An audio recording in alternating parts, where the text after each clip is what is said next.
Hi, welcome to another edition of the Alan Rosenberg Show. I'm going to do a video tonight that I haven't done in quite a while. I actually think it's one of the best series playlists that I have. It hasn't really caught on, but maybe it's because people haven't discovered it. It's a series that I call Time Capsule. A couple of people really like it. If you want to find it, you go to my page, you go to Playlists, and if you go to Playlists right there, it says Favorite Albums by Year, Time Capsule. And that's where these are. Now, I've already done 13 of them. And I do it by year. I do it over, I do it in like 10-year increments. So far, these are the years that I've done. 1971, 72, 73, 81, 82, 83, 91, 92, 93, 2001, 2003, 2011, 2013. There's two that are missing. Those are the two that I'm going to do. I'm going to do one tonight, and I'll do one in like a week. And then I'll be up to date, and then next year I'll do in 10 years, starting from 1974. It's a good series. What it is I tell you how many albums I own that came out that year. Then I show, a good variety of my favorite albums from that year. Like in this case, I'm going to go show 40. And then I save at the end the top 10. So the idea is you're going to get like my history of rock and roll, my favorite albums by year. Starting from 1971, when this series is over, I'll have every single year from 1971 up through the present year. But I do it in 10-year increments. So these are the years that I've done so far. And today we are doing 2002. That's what's missing.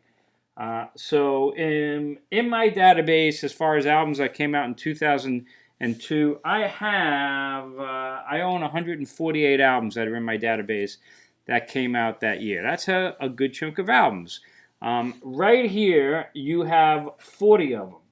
These are 40 of my favorite out of the 148. I'm going to briefly show you all of them, and then I will focus on the top 10. And then you can compare it to what your favorites are and brings you back. So that's the idea of this series. I hope you enjoy it. Again, go to Playlist, Favorite Albums by Year, Time Capsule. Today, 2002. So we're going to go in alphabetical order. These are the 40 albums that are my favorite that came out that year out of 148 or 6 that I own. Ryan Adams, I'm a fan of his, and he did this album, Demolition. Listen, all of these albums I like. If I didn't like them, they wouldn't be in the top 40, so to speak, of the albums I bought that year. So I don't want to be monotonous and say, yeah, it's good. Of course it's good. I think it's good. This is Trey Anastasio from Fish. This was his solo record. Real solid for sure. We're going to skip that one. And we're going to skip this one. Jackson Browne, The Naked Ride Home. Pretty good. Not a bad Jackson Browne album. Now this album just misses the top 10. This is a live one. The Corrs, VH1 presents The Corrs live in Dublin. This was my first Corrs album. Didn't know what to expect from them. I actually only bought it because Ron Wood's on it and Bono's on it. I'm like, well, if they're on it, these guys got to be good. Well, these guys are great. This is a fantastic live album. If I've done videos of my favorite live albums, if I kept going, this would eventually make it. This is a great album. If you want to get into the Corrs, and I love live albums because they're great entry points, this is a great entry point to get into the Corrs. That's what I did. I've now gone and bought other Corrs albums. This is still my favorite. And yeah, it's got Bono on a couple of tracks. It's got Ron Wood. This is a phenomenal album. You will thank me. The Corrs, live in Dublin. Let's keep going. Now, Bob Dylan, as you know, I'm a huge fan of pretty much all his albums. And this is one of the bootleg series. This is one of my all-time favorite from the bootleg series. Bob Dylan Live 1975, the Rolling Thunder Review. So I have on bootleg the DVD of the Hard Rain shows. There's two versions. There's an inside show and an outside show. I always thought they were pretty good, but not phenomenal. Of course, he had released the official live record, Hard Rain, and I always just thought it was okay. I like it more now, but when it came out and I got it, I was like, it's not that great.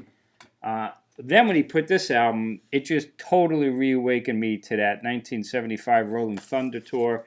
And this is one of my favorite Bob Dylan albums, certainly one of my favorite of the bootleg series. Highly recommended. It'll totally rejuvenate your feeling for that 75 Rolling Thunder show. It actually made me appreciate Hard Rain. But this is really great. I had gotten this for my kid, my son. What kind of parent am I? My son was a young kid, and he was loving Eminem and playing him all the time. I remember we got him the edited version, and every other word was bleeped out. It was ridiculous. So even though he was young, I let him get the unedited version. Every other word is the F-bomb, but you know what? It was unlistenable the other way. This is a killer album. I wound up getting it myself. This is the Eminem show, and I do love this album. This is a great, great album. A little bit long, but I love the little skits in between. Just tons of great stuff. So, Eminem, the Eminem show. Marianne Faithfull, another solid record from her. Kissin' Time. Actually, I had a bunch of guests on here. Beck and Blur, and who else was on this thing? Jarvis Cocker. Yeah, good stuff from Marianne Faithfull. Another solid release from her back in 2002. George Harrison, unfortunately, of course, he passed away. They completed this album, Brainwashed, and it was a good George Harrison album. They did a fine job on it. You know, some good stuff on here, for sure. George Harrison and Brainwashed. Indigo Girls, for me, they kind of became like, I'd get all their albums, and they're always solid. Another solid album from the Indigo Girls, Become You. Nothing special for them, but pretty good. This is a really good compilation. Usually the compilations, greatest hits kind of things will not make the top, 40 or so, but this one is real special. This is a jam at the BBC. This is a 3 CD set, 56 tracks. And this is just killer. If you like Paul Weller and the Jam, and I love them, this is pretty indispensable stuff. Jam at the BBC mini box set, great stuff. Nils Lofgren put out an album that year. It was Breakaway Angel, another real good cover. A pretty good release. Not a great Nils Lofgren album. This is the one that's got his cover of All I Have to Do Is Dream, which is just okay. But it's fine. Nils is always good. Joni Mitchell put out an interesting 2 CD kind of box set called Travelogue. And this is her doing like orchestral arrangements of a lot of her classics, produced by Larry Klein and her. And it's good. When you're in the mood, this is good stuff. Good mixture of tunes, old tunes, newer tunes, re-examined. Alison Moore is the sister of Shelby Lynne, and I'm a huge Shelby Lynne fan, and I'm a big Alison Moore fan. This is her album, Misfortune, and good title. Good album. There's the tracks on there. So if you don't know Alison Moore, she actually has a live album that's a better way to get into her, but this is a good one. Misfortune. Keep going. Nectar released an album called The Prodigal Son, and kind of a strange cover. Not Nectar at their best, but it's okay. Even average Nectar is alright, but certainly didn't compare, in my opinion, to their classic period. But good stuff. Oasis, I'm a big fan, and this is Heathen Chemistry, the album they put out that year. And Stop Crying Your Heart Out was the single. And I like Oasis. They're always solid. Not one of their best albums, but a lot of good stuff on here. Let's keep going. Joan Osborne, I'm a fan of. This was a really good collection. I liked it. It's called How Sweet It Is, Joan Osborne. And, it's just her versions of a lot of covers, including Axis Bold of Love by Jimi Hendrix, and The Weight, and How Sweet It Is, Smiling Faces sometimes, These Arms of Mine. When you're in the mood for that kind of mellowish kind of listening experience, I really enjoy it. Fish released Round Room, and that was a real solid Fish album as well. I enjoy them, and very good stuff. The Pretenders released an album that year, and it was Loose Screw, and it was a good record. I don't think it's among their classics, but it's got some good stuff on there. Complex Person, The Losing. Losing was a great track. But a lot of good stuff on there. You know who your friends are. Didn't make the top 10 for me, but real solid. Pulp, We Love Life. Really good album from those guys. I'm a big fan. And real strong. You want to check them out? You don't know them? Check out Bad Cover Version. That song, that's a great track. But a lot of really good things on here. The Trees, another excellent track. All right. Steve Harold, this is for you. I've tried. I have a bunch of 3 or 4 Ravenettes albums. I don't listen to them too much. Definitely on the lo-fi kind of sound, but interesting stuff. So I put it here in the top 40 albums for me that year. The Ravenettes. This is Whip It Up. Let's keep going. You may not know her, but she's a real talent. Big Runga. She writes, she produces, she sings. She's really good. And this is Beautiful Collision, a really good album from Big Runga. And really, I actually got into her because at where I used to work, she was on like the satellite radio that they would play on repeat, and they would always play a couple of her songs. I'm like, who is this? She's really good. That's how I got into her. Now, one day I'm going to do a video just on this movie because I'm a huge horror movie guy. The Wicker Man, one of the greatest horror movies of all time. And no, not the Nicolas Cage version. This is the original version. And they finally had released the soundtrack album. I now have like 4 different versions of this thing, and I'm going to do a video just on them. But this is just outstanding packaging. The songs from Summer Isle and incidental music. If you don't know The Wicker Man, this was like an early 70s movie, and you like horror movies, look at the booklet. This is the booklet, and there's Christopher Lee.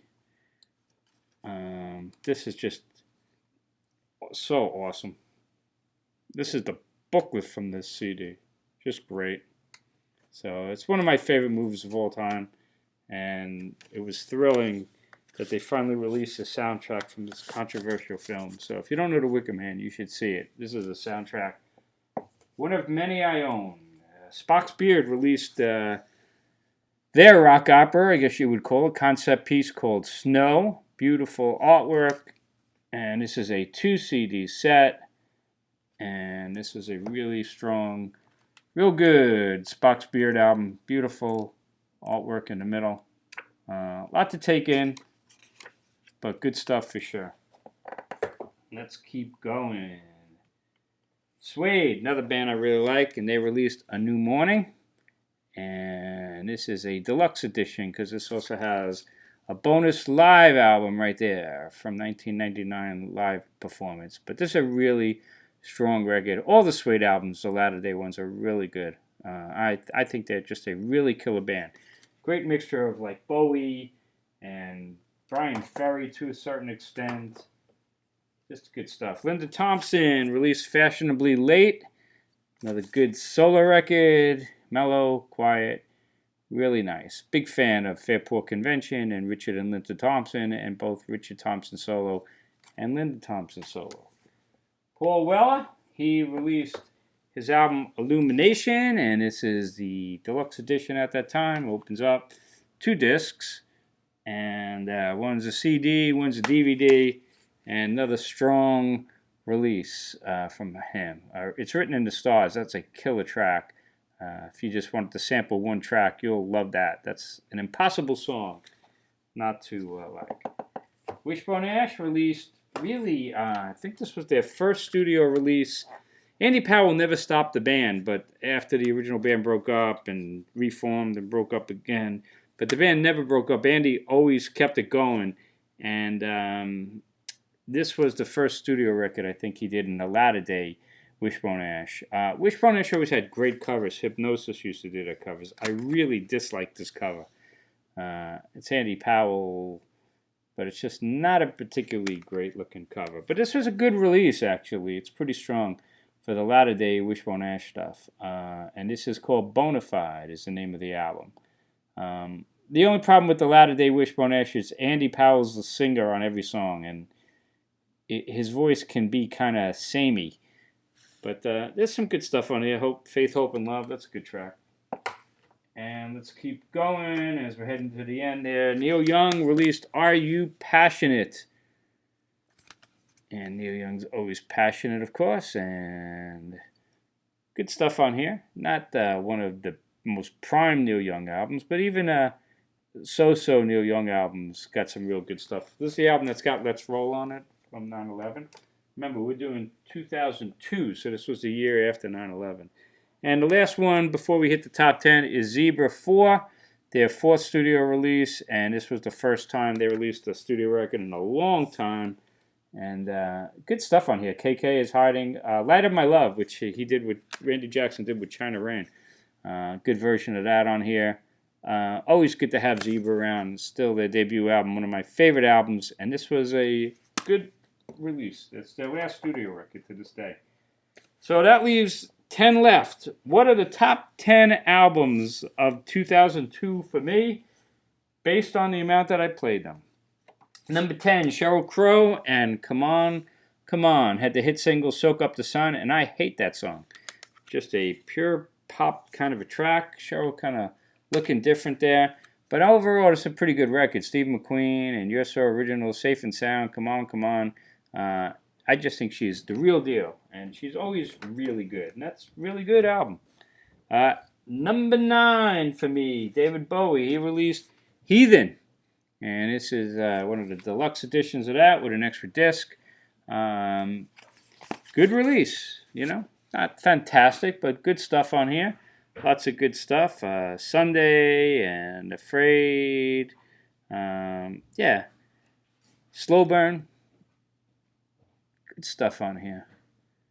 Yep. So if you never heard this Bowie album, recommended. That's my number 8, David Bowie, Heathen.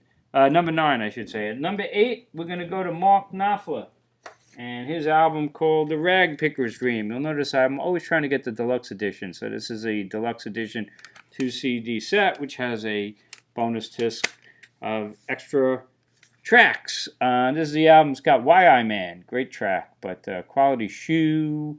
It's got some live tracks on the bonus disc.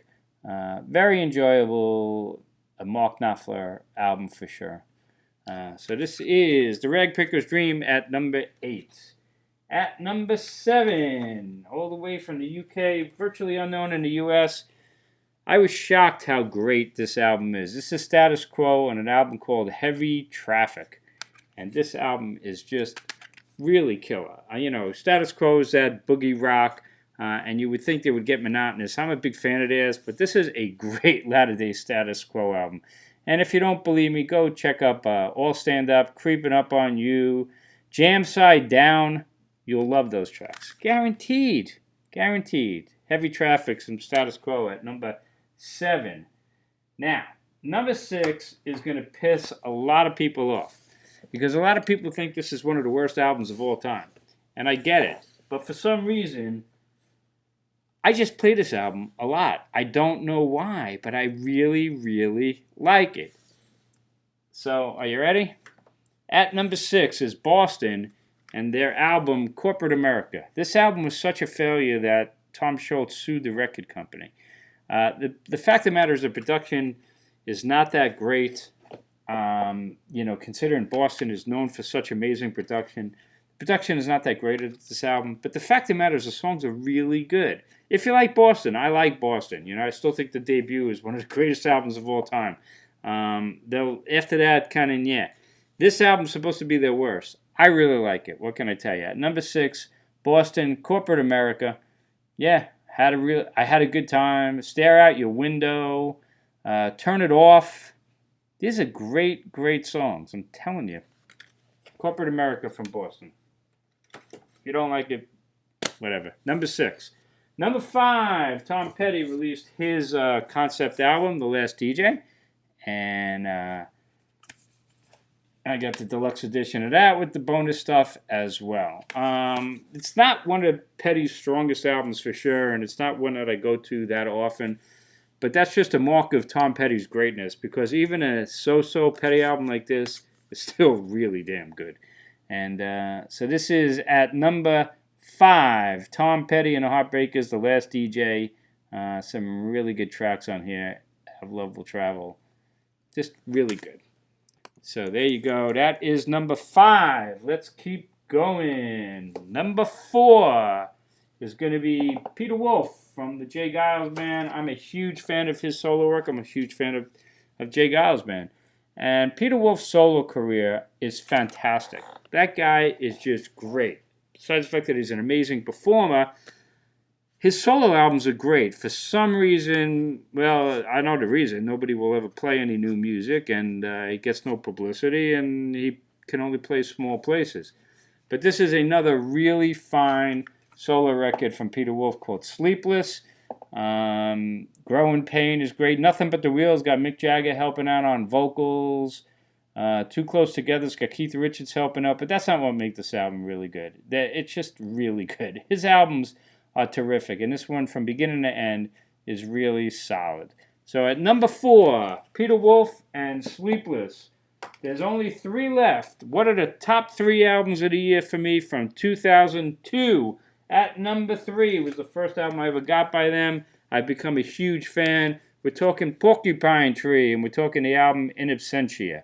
And this is a hard-driving, progressive rock, sometimes metalish kind of album. It's just killer. I just love this album. I became a huge fan of Porcupine Tree. Wound up getting other albums from them. Became a huge fan of Steven Wilson, Blackfield, his solo records. The guy is a musical genius, great producer. He does all the Jethro Tull, King Crimson remasters. Yes, I mean, he's the go-to guy, and there's a reason why. But for me, it all started with In Absentia. At number 3, favorite album of 2002. Number 2 favorite album of 2002 is one of my Hall of Fame type albums. It's pretty rare when you get an album that changes your life. This one did. This is Mostly Autumn. I talk about them whenever I can. I saw them live in concert. They were opening up for Nectar. I saw them in New York City opening up for Nectar. And as much as I love Nectar, Mostly Autumn was better. They blew me away. They went into the lobby during the interval, and I wound up meeting the band briefly and picked this up. This is called The Story So Far. It's a CD and a DVD, and it was their story, their history, up until that point. Kind of like a best of, but it's live. And it is absolutely amazing. Changed my life. Became a huge fan of Mostly Autumn. They've had a lot of personnel changes. This was on the classic rock music label. I don't know if you can even get this thing anywhere, but it is just amazing. And if you don't believe me, go check out Evergreen and The Spirit of Autumn Past and Heroes Never Die and Shrieking Violet and Mother Nature. And if you don't like those, there's no hope. They are, here's how I describe them. They are commercial Pink Floyd with a female vocalist oftentimes. Fantastic. And this is number 2 album of the year for me. If I went on a desert island, that would be on a desert island for me. The number 1 album of the year for me was Bruce Springsteen and The Rising. I saw him live that year at Chase Stadium. It was great. Bob Dylan came out. But this album was amazing, and I'm not saying that because it was the year after 9/11, and some of this has to do with 9/11. I'm saying it because the songs and the performances are amazing. This is the deluxe edition with the beautiful book, but this is a killer album, regardless of, its subject matter, but the subject matter is great. But, I mean, Into the Fire, Nothing Man, Count on a Miracle, Empty Sky, Worlds Apart, the less commercial tracks. The Fuse, You'll Be Missing, My City of Ruins, Paradise. These are incredible, incredible songs. In fact, my least favorite song on the album is the title track, The Rising. But it's just a great, Waiting on a Sunny Day. Amazing record, no doubt about it. It was my number 1 album of the year for 2002. So there you go, folks. 40 albums of my favorites from 2002. Again, the top 10 in low-budget writing. You got Sheryl Crow at number 10 with Come On, Come On. David Bowie at number 9 with Heathen. Number 8, Mark Knopfler, Rag Picker's Dream. Number 7, Status Quo, Heavy Traffic. Number 6, Boston Corporate America. 5, Last DJ from Tom Petty. 4, Sleepless from Peter Wolf. And at the top 3, Porcupine Tree, In Absentia, Mostly Autumn, Story So Far. and The Rising at number 1. Those are my choices. It's a great year for music, I gotta think. 2002. Let me know what you think. Most importantly, stay safe, stay healthy. Steve Harold, thanks for my Second Coming record shirt. It's been a while since I wore that. Great, legendary record store from Greenwich Village that got busted for selling bootlegs. Now, there's one other one I didn't mention, and it's the one sitting right over there. Reissued albums, I actually put in based on the year they originally came out. So this actually did come out in 2002. I don't categorize it that way, but it did. The Last Waltz is one of my favorite albums of all time. Certainly one of my favorite live albums of all time. And this is a magnificent, fantastic 4 CD box set where it featured a whole bunch of extra tracks that were never on the original Last Waltz. This also came out in 2002, and I thought it was just worth mentioning, because if you like the band and you like The Last Waltz, this is The Last Waltz on steroids. It's phenomenal. Great booklet in there, too, so I figured I would mention that. So there you have it, folks. I hope you enjoyed the video. I will see you next time on the Alan Rosenberg Show. Have a great night. Have a great weekend. And if you're new to my channel, hit subscribe. Why not? I got tons of good stuff here. Have a good one.